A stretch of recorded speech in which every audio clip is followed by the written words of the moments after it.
وہاں غریبی اور امیری، عزت اور ذلت یہ نہیں دیکھا جاتا، اللہ کے وہاں تقویٰ دیکھا جاتا ہے۔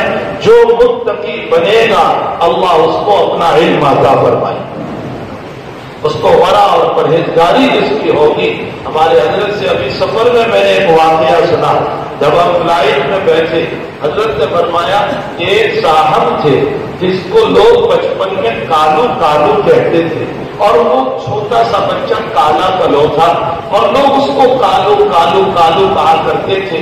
ماں کو بڑی تکلیف ہوتی تھی کہ میرے بچے کو لوگ کالو کہتے ہیں، یہ اللہ تو میرے بچے کو کوئی ہنر دے دے تاکہ لوگ کالو نہ کہیں، میری بے عزتی ہو رہی ہے اور مجھے اچھا نہیں لگتا کہ میرے بیٹے کو لوگ کالو کالو کہہ رہے ہیں۔ فرمایا ماں کی دعائیں، اور لوگ ادھر کالو کہتے رہے۔ اللہ جل شانہ سے جب وہ بندہ جڑا، تقویٰ اسے نصیب ہوا، علم دین اسے نصیب ہوا، وہ مدرسے کا طالب علم بنا، غریب گھرانے کا وہ بچہ، چہرے کا بالکل سیاہ اور کالا، لیکن جب تعلق مع اللہ ہوا تو پھر اللہ نے ان کو ہندوستان کا امام بنایا اور گورا چہرہ اس کا بنا دیا۔ فرمایا وہ کون ہے؟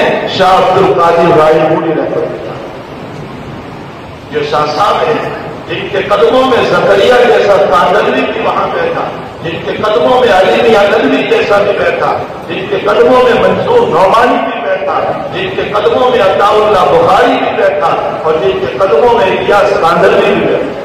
یہ سب کے سب شاہ عبد القادر صاحب رائے پوری رحمت اللہ علیہ سے متعلق ہے۔ میرے بھائیوں، اللہ کو کسی سے رشتے داری نہیں ہے، بس وہ تو تقوی کو دیکھتا ہے، اسے نواز دیتا ہے۔ اللہ کرے کہ ہمارے سینے تقوی سے بھر جائے، ورع سے بھر جائے، پرہیزگاری سے بھر جائے، للہیت اور خلوص سے بھر جائے، پھر اللہ خادم القرآن ہمارے ہی اندر سے پیدا کرتا ہے، خادم المساجد ہمارے ہی اندر سے پیدا کرتا ہے، خادم الحدیث اللہ ہمارے ہی اندر سے پیدا کرتا ہے۔ اللہ نظر بد سے ان کی ہماری سب کی حفاظت فرمائے۔